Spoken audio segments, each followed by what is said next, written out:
Before starting, just a few words. We are EIT Digital. I don't have time now to go into details what we are, but we are basically the largest partnership and connected ecosystems in Europe, and perhaps in the world, entirely devoted to digital technologies, digital entrepreneurship, etc., digital education. Being so much about digital, and therefore digital transformation is one of our main objectives, we started thinking at, well, we provide support for education, lifelong learning. We help our partners develop their services and products from digital technologies. We help startups grow international. But what about work? Jobs and the future of jobs and works in the digital transformation, especially within the area of the industry. So in this presentation, I will say a few words about a study that we have conducted concerning the impact of the digital transformation and the manufacturing industry in Europe. This is one of our main area of investment. And well, we all know that everything is going to be dramatically changed. Well, digital transformation means that taking up automation, artificial, well, you already have learned and heard about this quite a lot. A few figures that you can find there. So the big data analytics in the manufacturing industries in particular will have a great impact, a strong impact on in European industries, and it is expected to contribute almost 2% to the European GDP in the future. At the same time, you have also, of course, the challenges that this raises. At the present, even if 75% of the existing industries, companies, SMEs, whatever, what you have, Mittelstand, see a great opportunity in digitization, only some 41% have yet to adopt digital tech, and the remainder, well, it might be questionable what type of digital technology have adopted. In many cases, it might just be a website. And over the next 15 years, European companies will have to invest almost 90 billion euro per year. So multiply this times 15, it's more than 1 billion. To catch up with global competitors. I do not know whether you can see the global competition down in the slides, but it is what you expect. We have two big blocks. One is the Chinese and Asian one, the other is the US one. Both are dominated by big platforms, and I will focus quite a lot on platform and platformization. And in Europe, we have only one, and I can tell you at present it's SAP, basically. Okay, which is not, it's been born many years ago. What is important in that picture is the issue of platformization, because many of those platforms from the big incumbents, both from Asia and from the US, are now moving to industry.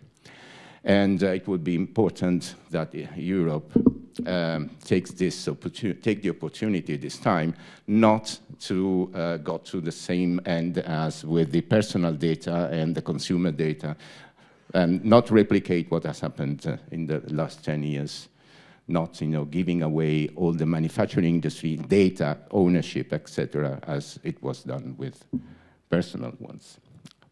Okay.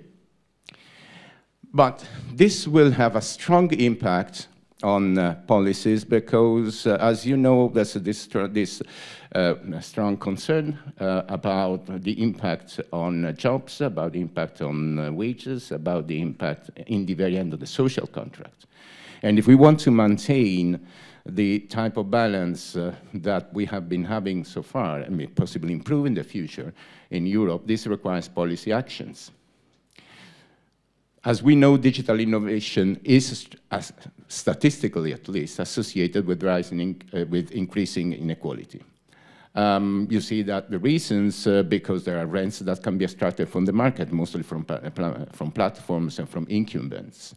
And not only them, of course, the CEOs, the management of those companies, but even those receiving a salary from the big and the incumbent firms, with respect to those who are trying to catch up. Many of the new jobs that are being created are not standard jobs, gig economy, etc. And this brings about wage differentials, those who are earning more and those who are earning less, and you have a two-tier labor market. And this also has a strong impact, as we will see, maybe you cannot see, but this is the last row, on taxation, therefore the pool of money that the countries can leverage in order to raise taxes for, in order then to be able to pay services, okay? To pay for services. So the two-tier labor market will have a strong impact on the capability of countries to maintain social welfare and possibly improvement it. Concerning the future of work and the market platformization, you can have two opposing views. Of course, this all will be very extreme, because extremes are easier to communicate, and they can spark discussion. Of course, there are many nuances in between, but I will focus on two extremes. One extreme is no problem, the future not so dramatic. Well, there will be only full automation in industries if the rental rate for capital will be always lower than the wages. But this is doesn't need to be the case. Or the other extreme is concerning the future of the work. Again, something which is a bit more scary, the so-called singularity hypothesis, especially AI in particular. Is it approaching to the so-called singularity points where machines will somehow take over in terms of intelligence and capabilities with respect to humans, so that humans will be largely displaced at large, and of course also in the industries. Concerning platforms, one very highly positive aspect of platforms, otherwise people wouldn't have adopted them, is that they lower transaction costs. They have a community role because they create a community of innovation, or can create a community of innovation around them, and we have many examples all around. They have an infrastructural role because they provide functionalities to their users. And then they have a very important data role, which is not very well managed at present, because you all know that by using platforms, you confer your data, and those data are the real, in many cases, in some cases, the unique real asset of platforms owners. Going on the other side, we have the negative, the downside of this, which is that, well, supply side, the platform have zero marginal costs. So once you have established them, it is, well. And then you have network effects and concentration of power. Those are problems. Smart policy scenarios. Ingredients that we have been considering for the labor market is going through a flexi-security 4.0, which is basically a pool of social investment in human capital with extended social protection, training, active labor market policies, and supporting transition to open-ended contracts in a flexible way.